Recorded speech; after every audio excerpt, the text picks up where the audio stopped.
Today, the crypto market stages a partial comeback from this week's sell-off. States look to restrict Binance US's operations, and Andy Bromberg, the CEO of the crypto wallet Beam, explains why he thinks spot Bitcoin ETFs step away from the ideals of digital assets.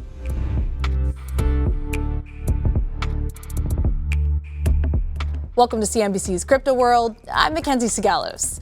Digital currencies are efforting a late-stage comeback to close out the week, thanks in part to some signs that the outflows from the grayscale Bitcoin Trust might be tapering off. We'll walk you through that in just a second.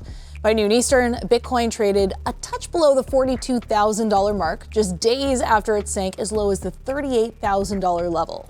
Ether also regaining some ground this morning, trading at $22.78, while Cardano jumped to 49 cents. Today's gains helped push Bitcoin back into the green for the week, up just 0.2% in the past 7 days. Ether, meanwhile, was hit hard by this week's sell-off. It's down about 8.5%. Now, over on Wall Street, crypto-focused stocks were on pace to close out the week in the green. By noon Eastern, Coinbase, Marathon, Riot, and MicroStrategy all trended higher. Okay, let's talk about some of the top stories. JP Morgan thinks that the worst of the ETF selling pressure on Bitcoin might be over. In a research note on Thursday, the investment bank said that investors taking profits from the conversion of the grayscale Bitcoin Trust has likely been a driver of Bitcoin's recent correction. JPM estimated that of the $4.3 billion that's exited GBTC, about $3 billion can be linked to profit taking. Now, the other $1.3 billion, potentially investors moving into cheaper ETFs.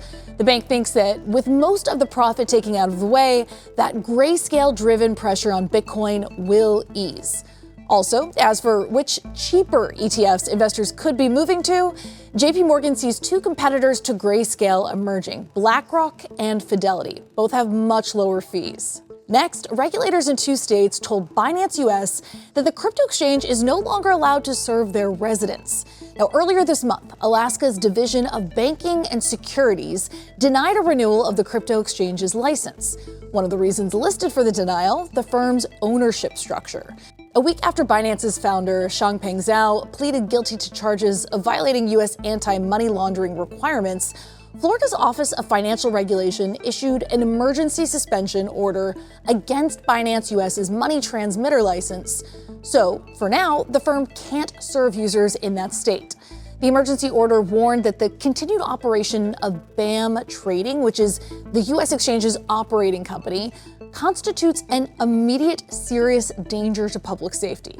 The Wall Street Journal reported that regulators in both states say that CZ's guilty plea makes him unfit to control Binance US and that the former Binance CEO is a roughly 80% shareholder.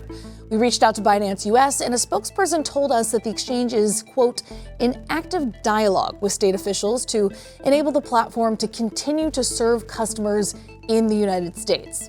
The statement went on to say that CZ no longer sits on the Binance US board and is not involved in its governance. CZ is due to be sentenced at the end of next month and has remained free in the US on a $175 million bond. According to a court filing from earlier this week, a federal judge rejected his request to travel back home to the UAE for the hospitalization and surgery of a person in his life, even though he offered to post his Binance equity as security for his return to the US. All right, turning to spot Bitcoin ETFs for our main story. Crypto World's Talia Kaplan spoke with Andy Bromberg, the CEO of the crypto wallet Beam, who warns about the possible negative implications tied to these products. He also explains his company's new acquisition of an app that lets people pay for online purchases using stablecoins at places like Amazon and more. Last time we spoke was in September, and you seemed confident that spot Bitcoin ETFs will win approval. Sure enough, you were right, and now these spot ETFs are trading in the US. Now, the move is widely considered a win for Wall Street, but apparently not everyone thinks the approval of these products is good for crypto. I actually read an article where you were quoted as saying that these ETFs are stepping away from the ideals of crypto and that they could give traditional financial institutions excessive influence over the market. Can you elaborate on those points? What do you think could happen to crypto with these approvals? Yeah, it's a great question. I mean, I think unequivocally, the Bitcoin ETFs, the spot ETFs are good for crypto. It is good to be able to expose more people to technology, good to expose more people to the markets, good to bring it to a wider audience. So I think that's all good. But I just think it's really important at the same time for us to think about the possible negative implications. It's easy to get caught up in all of the excitement, which is warranted at some level, but there are negative implications. And for me, I think the biggest negative implication is that the core promise for me of crypto, of Bitcoin, is this idea of self-custodial products where you have ownership of your own money.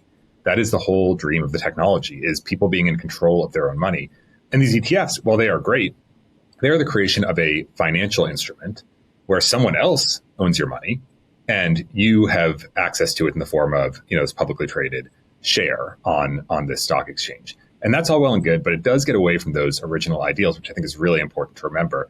My hope is that the industry can use the Bitcoin ETFs as sort of a top of funnel, that people can become interested in technology, hear about it, get access to it for the first time, maybe through these Bitcoin ETFs, if that's the easiest way for them to get access to it, but then go down the rabbit hole and learn about what the technology is actually about and begin to own it themselves and really use it themselves in a truer way to the core ethos of the technology. And I think what's a little bit interesting about it and different from other ETFs is that most ETFs out there, the asset that underlies the ETF is not a consumer product directly. It's not something people themselves actually need to own and use. So you think about an oil ETF. Well, sure, oil is a part of my life in that I use it for different things, but it's not a product that I would go out and want to own myself, right? You might use it for something, but it's not a product that you'd want to own. Whereas Bitcoin is a consumer product. It is a thing that people should have and own themselves. And I think if they only own it through the ETFs, then they might be missing out on some of the core promises of the technology and of the product. So what do you think is the solution to this negative implication you outlined? I think the solution is a couple-fold. One, as an industry, for those of us who are working in the crypto industry, which I certainly am and others are, we should be building products that are easy enough to use that someone who only has the expertise to go and buy a Bitcoin ETF in their brokerage account feels comfortable using an actual crypto product as well. And that's something that hasn't really happened yet in a broad way in the industry. There's lots of crypto products out there, but many of them serve crypto native people who are really inherently interested in the technology and want to get into the nitty gritty. And we need to see a wave of products that are usable by mainstream consumers who might get their interest caught by the Bitcoin ETFs and then want to go and use the products. The first thing is really a call to industry, that we have to go and build those products. And the second thing is a call to the people who are participants in the Bitcoin ETFs and going and buying it, which is that I would hope that they exercise curiosity, that maybe they get into it because they're interested in the price or they're interested in getting exposure to the asset class. And that's great.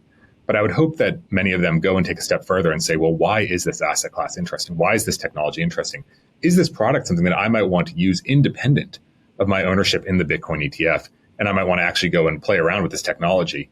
And my hope is that people will actually do that. So for us to mitigate these negatives that come with the many positives of the Bitcoin ETFs, I think on one side, the industry has to build better products that are usable by mainstream people. And then everyone who's in the mainstream who's using these products or getting access to Bitcoin for the first time through the ETFs, I hope exercises some curiosity and tries out some new products. So what do you think is next for crypto now that these spot Bitcoin ETFs are live? Well, first of all, on the Wall Street side of things, I hope that it does lead to more ETFs for other crypto assets and people get access to more things beyond just Bitcoin, which I love, but I think there's many others out there that people should be able to express their opinions on. In what she wrote about the Bitcoin ETFs, Commissioner Hester Peirce from the SEC said something really interesting. She said she was celebrating the approval of the Bitcoin ETFs, but she wasn't celebrating them, and this is what she said. She wasn't celebrating the approval of the Bitcoin ETFs because she loves Bitcoin. She said, my opinion doesn't matter. I'm just one regulator. It doesn't really matter what I think of Bitcoin. But what I'm celebrating is that the American people now have a right to freely express their opinions on Bitcoin. And they can now buy into it if they want to buy into it via these ETFs really easily or not. And they can express their opinions. And that's something to celebrate, is the ability for this free market capitalism, opinions to be expressed by the markets.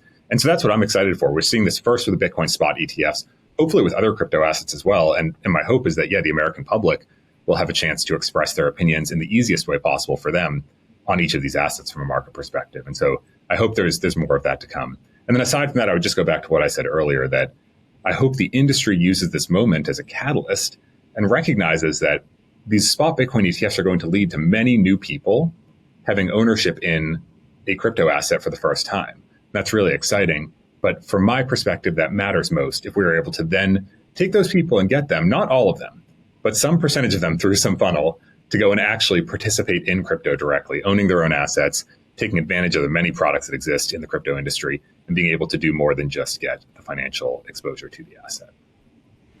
Now, I want to quickly touch on Bitcoin's price.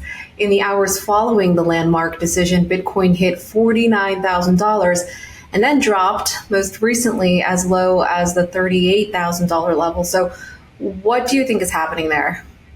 Yeah, well, of course, crypto and Bitcoin are extremely volatile markets, and we have to always recognize that. It's felt a little bit over the past few weeks like a precipitous drop.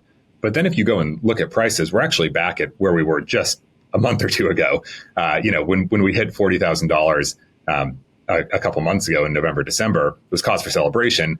And that was just a month or two ago. And then we've come back down and people are quite upset. But I think it's important to recognize that we are actually still much higher than we were just 6 months ago. And so I think there has been a real impact there. I do think that sometimes it's hard to say how the markets respond to these things.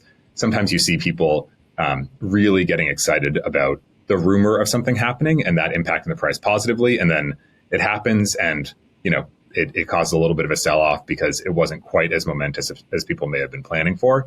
And that's fine too. I think it's hard to expect what the market prices in and what it doesn't. But what I would say is, we're better than where we were just a few months ago. I think a lot of that is due to the Bitcoin ETFs. And despite having a recent drop, we're still back where we were in December, which is not that long ago. Switching gears, you actually have some news to share as your crypto payments company announced the acquisition of a stablecoin-powered shopping app called Join.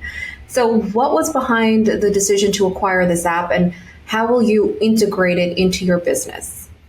We saw this company called Join, and they were building a shopping experience powered by stablecoins where you could go online to merchants like Amazon or Shopify merchants or all sorts of places and buy things from them with stablecoins. And we reached out because we thought it might be really interesting to integrate into Beam. You can imagine people are already using this product for peer-to-peer payments. Allowing them to also use it for online shopping when they already have funds in the account is really appealing. And we talked to the Join team. We got really excited. They blew us away. A couple co-founders, Tom Dean, Jawad Ayub, and Brad Crook, who built this incredible technology and built an incredible product. And then we looked back and said, well, wait, we just want to have this as part of Beam permanently. And so we ended up talking to them and came to a deal and acquired them. So we're using Join's technology to add shopping at online merchants to the Beam global Venmo peer-to-peer payment experience. Bromberg also discusses his outlook for payments this year. You'll be able to catch his full interview over at cnbc.com/cryptoworld.